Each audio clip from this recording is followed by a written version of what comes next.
This is the news in brief from the United Nations. UN Secretary-General Antonio Guterres expressed his deep solidarity with the people and government of the Republic of Korea on Wednesday after deadly flooding and landslides.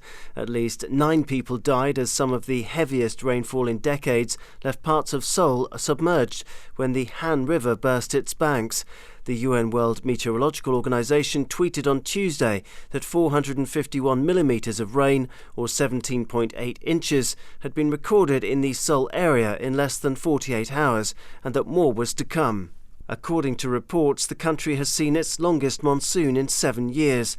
Landslides also forced 1,500 people from their homes, and Prime Minister Chung Se-kun called for the provinces of Gyeonggi and Chungcheong to be declared disaster zones. Mr. Guterres' message came ahead of his scheduled 2-day trip to the Republic of Korea beginning Thursday. I want to express my deep solidarity with the government and the people of the country and offer my condolences to the families of all those who have perished in the floods, he said. To Ukraine, where the top UN aid official in the country has appealed for $4.3 billion in increased funding for those affected by the war. Since the Russian invasion in February, local, national and international humanitarian organizations have helped more than 11 million people across the country. But the reality is that more people need support, said UN Humanitarian Coordinator for Ukraine, Denise Brown. She said that at least 17.7 million people, that's over a quarter of Ukraine's population, will need assistance in the months ahead. That number is about 2 million more than had been estimated in April, said Ms. Brown, who warned that there were fears for this winter, as more people will probably displace from areas where they cannot access gas, fuel or electricity to heat their homes.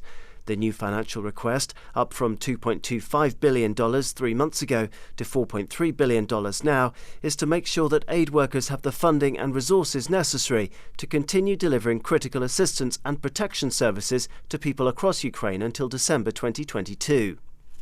Around 10,000 Daesh fighters are believed to operate in the border area between Syria and Iraq, the UN Security Council has heard. In an update on the activities of the terror group, which is also known as ISIL, UN counter-terrorism chief Vladimir Voronkov maintained that it still posed a rising threat to international security, with between $25 to $50 million in assets. In addition to being present in Iraq and Syria, the group is also operational in Afghanistan, Somalia, and Central, Southern and Western Africa. Mr. Voronkov also noted that Daesh fighters had also significantly increased the use of unmanned aerial systems in the past year, including in northern Iraq. And he explained that in Afghanistan, although there has been a drop in the number of attacks claimed or attributed to the local Daesh affiliate, they had expanded into northeast and eastern regions. From Uganda, a Daesh affiliate had widened its area of operations into the Democratic Republic of the Congo, the UN officials said, adding that yet another affiliated group had intensified small-scale attacks in Mozambique's Cabo Delgado province. Daniel Johnson, UN News.